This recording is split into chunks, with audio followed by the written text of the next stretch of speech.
Hey everyone, welcome back to another daily code breakdown. Today we are looking at a really interesting array and graph problem called minimize Hamming distance after swap operations. As we go through this, if you get confused about any step, please just leave a comment below. I try to respond to every single one to help you guys out. Here is the problem description from the site. It looks a bit wordy, so let's break down exactly what it's asking us to do, step by step. We are given two arrays of numbers. One is called the source, which is our starting point, and the other is the target, which is what we want the source to look like. We are scored based on the Hamming distance. Simply put, this is just counting how many spots in our source array don't match the target array at that exact same index. To fix those mismatches, we are given a list of allowed swaps. This is a list of index pairs showing which positions we can swap the numbers between. And here is the core trick to the whole problem.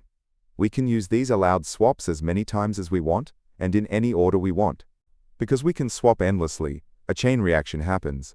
If we are allowed to swap position A with position B, and position B with position C, that means we can effectively move the number at position A all the way to position C. This means our allowed swaps group the indices into connected components, or sets. Any number currently sitting in a specific set of indices can be rearranged to be at any other index within that exact same set. So our goal becomes clear. For every independent group of indices, we just need to see which numbers we have in the source and which numbers we need in the target. We match up as many as we can to minimize the differences. Let's walk through the first example. We have our source, our target, and our allowed swaps list. Looking at the swaps, we can see two distinct groups forming. Indices 0 and 1 can trade places, and indices 2 and 3 can trade places. Let's check group 1. At spots 0 and 1, our source array has the numbers 1 and 2. The target array needs a 2 and a 1 in those spots. Since we can rearrange our source freely within this group, we can match both of them perfectly. Now for group 2. At spots 2 and 3. Our source has the numbers 3 and 4, but the target needs a 4 and a 5. We can match the 4, but we don't have a 5 to give it, so the 3 is left unmatched. Because one number failed to find a match in its required group, our final Hamming distance is exactly 1. So how do we actually code this? The best approach is combining a hash table with a union find set. Union find is perfect for quickly grouping the connected indices together, and the hash table will let us count and match the numbers efficiently. Here is the full Python code for this logic. Don't let the length intimidate you, it's actually 3 very distinct simple parts. Let's break it down chunk by chunk. The first chunk is just a standard union find structure. We initialize it so every index starts as its own independent parent or group. The find method helps us figure out which group an index belongs to, while flattening the structure for speed. The union method takes 2 indices from our swaps list and merges their groups into one big family. Now we enter the main function, we create our union find object, and then we just loop through every pair in our allowed swaps. For each pair we tell the union find structure to merge them together. Next we need to inventory what numbers we actually have in each group. We create a nested dictionary.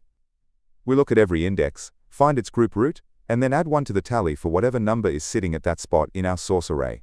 Finally, we calculate the answer. We loop through every index one last time. We check what number the target array wants at that spot. If our group's inventory has that number available, we take it and subtract 1 from our count. But if the inventory is empty for that specific number, it means we can't make a match. So we have to increment our answer, which tracks our Hamming distance. Then we just return that final answer. To help visualize that inventory part, imagine group 0 has the numbers 1 and 2. Our map tracks this by saying, hey, the number 1 appears 1 time, and the number 2 appears 1 time.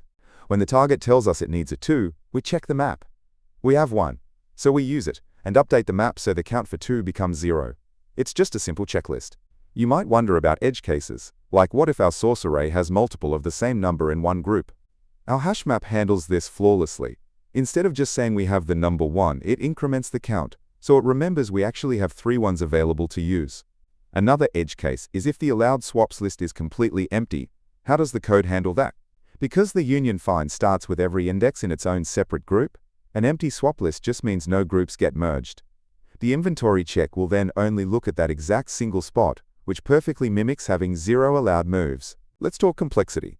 The time complexity is big O of n plus m times the inverse Ackermann function, where n is the array length, and m is the number of swaps. The Ackermann function grows so slowly, it's practically a constant. The space complexity is order n to hold our union find array and hash maps. So what are the key takeaways here?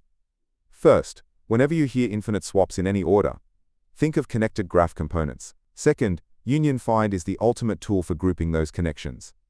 And third, hash maps are perfect for managing inventories of items within those groups. Alright, that covers the Python solution. Before I show the other languages, I want to quickly talk about the channel format. You can tell this is an AI voice. I built this automation to generate these guides instantly so I can study the daily problem the second it drops. I've tweaked the format recently to use shorter, faster slides so there's less reading and more focusing on the concepts. Please let me know in the comments if you prefer this fast-paced style, or if you like the older format better. I'm always looking to improve these. Also, as always, I don't run YouTube ads or take sponsorships on these videos. I just want to provide a clean study resource. Now, as promised, here is the full code for the other languages. If you don't want to type this all out, you can just go to the link on the screen or in the description to copy and paste it from my site. Here is the full solution written in Java. Next up, here is the C++ version. And finally, here is the JavaScript implementation. Before you go, I want to mention my secondary channel, Leetcode Unlocked. My insane goal is to eventually upload a visual guide for literally every single problem on the platform. So if you are grinding out problems outside of just the daily challenge, check it out. If these videos help you study, please like and subscribe, and consider supporting the project at buymeaboba.com. I'll be back tomorrow with the next daily problem. Keep coding.